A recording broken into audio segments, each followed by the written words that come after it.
የተራራው ስብከት ክፍል 4 1 ብፁዓን የተባረኩ ብሩካን 1-3 የመባረኪያ መንገዱ የዋህ መሆን ማቴዎስ ወንጌል ምዕራፍ 5 ከቁጥር 1 እስከ 2 እና ቁጥር 5።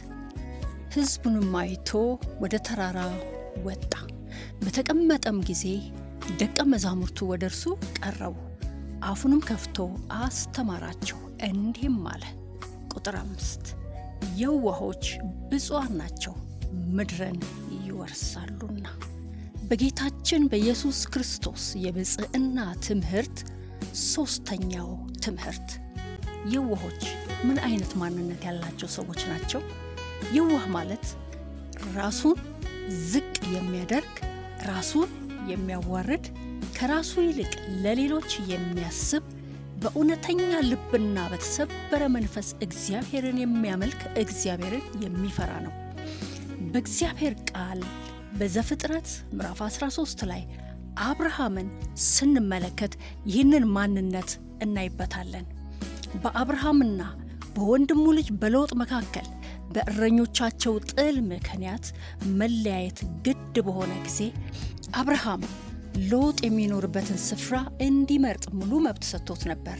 ራሱን ጎርቶ ሎጥን ለመጥቀም ሲል ሎጥም ያገኘውን እድል ተጠቅሞ የለመለመውን የተፈጥሮ ሀብት የሞላበትን ካሉበት በስተ ምስራቅ ያለውን ምድር መረጠና ለአብርሃም በዓይኑ ፊት መልካም ያልሆነውን ሀገር ትቶለት ሄደ።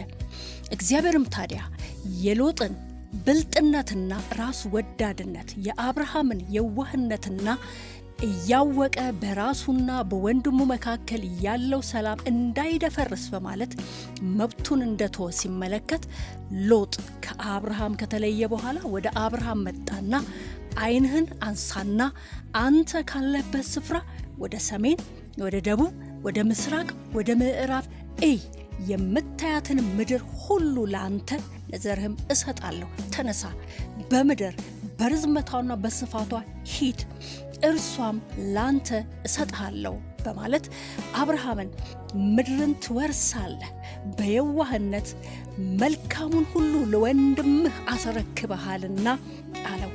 ሎጥ ምስራቁን መልካሙን መረጠ።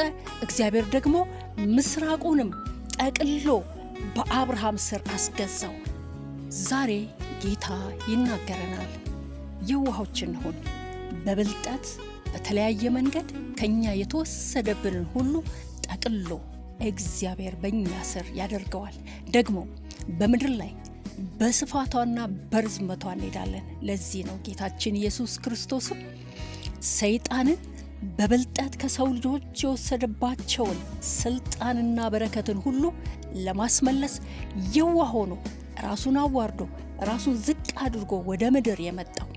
ስለሆነም የዋሆች ኢየሱስ ክርስቶስ በዘመን ፍጻሜ ከኢየሱስ ክርስቶስ ጋር በሚመሰርተው የጽድቅ መንግስት በምድር ላይ ይነግሳሉ። መዝሙር ምዕራፍ 37 ቁጥር 11። ገሮች ግን ምድርን ይወርሳሉ፣ በብዙም ሰላም ደስ ይላቸዋል የሚለው ለዚህ ነው። ጌታችን ኢየሱስ ክርስቶስም በማቴዎስ ወንጌል ምዕራፍ 11 ቁጥር 29 ላይ ሲናገር ከእኔ ተማሩ፣ እኔ የዋህ በልቤም ትሑት ነኝና የሚለው ለዚህ ነው። የዋሆች ብፁዓን ናቸው፣ ምድርን ይወርሳሉና። እግዚአብሔር የተመሰገነ ይሁን። አሜን።